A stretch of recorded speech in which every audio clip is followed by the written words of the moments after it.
If somebody told me this happened to them, I wouldn't believe it. I absolutely would not believe that this could happen in America.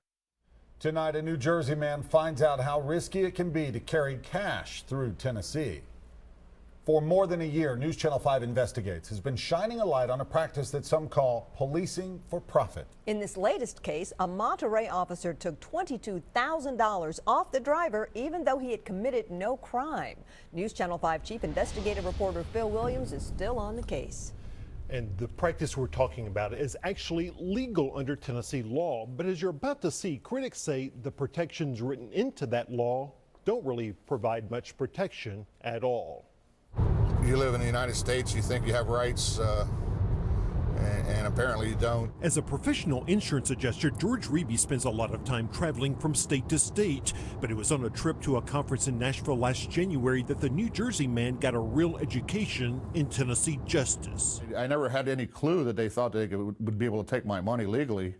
I didn't do anything wrong. Reeby was driving down I-40 heading west through Putnam County when he was stopped for speeding. A Monterey police officer wanted to know if he was carrying any large amounts of cash. And I said, around 20,000. And then at that point he said, do you mind if I search your vehicle? And I said, no, I don't mind. I certainly didn't feel I was doing anything wrong. It was my money. That's when the officer confiscated the cash, $22,000 in all, based on his suspicion that it was drug money. Why didn't you arrest him? Because he hadn't committed a criminal law.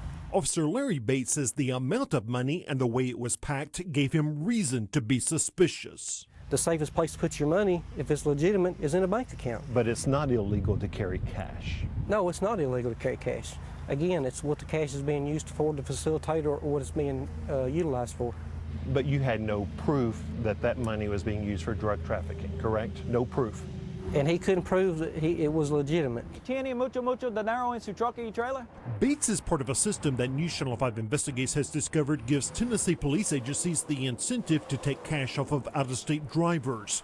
If they don't come back to fight for their money, the agency gets to keep it all. This is a taking without due process. Union City Attorney John Miles is a former Texas prosecutor who's seen similar cases. He says that while police are required to get a judge to sign off on a seizure within 5 days, state law says that hearing shall be ex parte, meaning only the officer's side can be heard. That's why George Reeby was never told there was a hearing on his case. It wouldn't have mattered because the judge would have said, this says it shall be ex parte, sit down and shut up. I'm not to hear from you by statute. I told them I had active bids on eBay that I was trying to buy a vehicle, and they just didn't want to hear it. In fact, Reeby had proof on his computer, but the Monterey officer drew up a damning affidavit citing his own training that common people do not carry this much U.S. currency. On the street, a $1,000 bundle could approximately buy 2 ounces of cocaine. Or the money could have been used to buy a car. It's possible. And did he tell you that he was trying to buy a car? He did. But you did not include that in your report.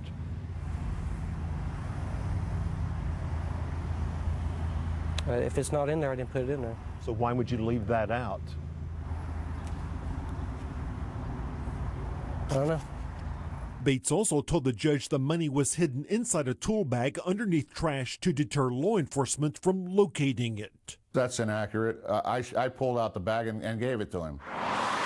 And even though there was no proof that Reeby was involved in anything illegal, Bates' affidavit portrays him as a man with a criminal history, a history of an arrest for possession of cocaine. And that was 20-some years ago. Were you convicted? No, I wasn't convicted.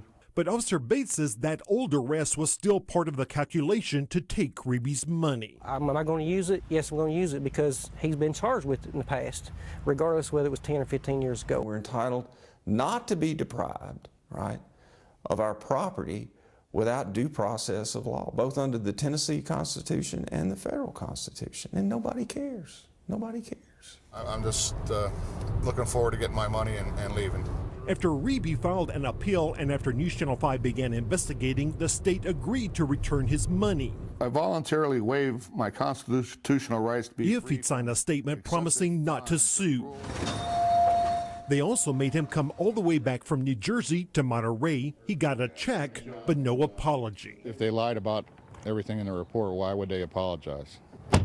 And with that, Reeby was ready to put Tennessee in his rearview mirror. Really don't want to come back here.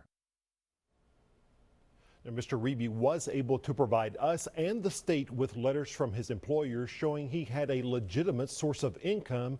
It took him 4 months to get his money back, but for most people, it usually takes a lot longer, Vicki. And I would imagine most people have to hire an attorney.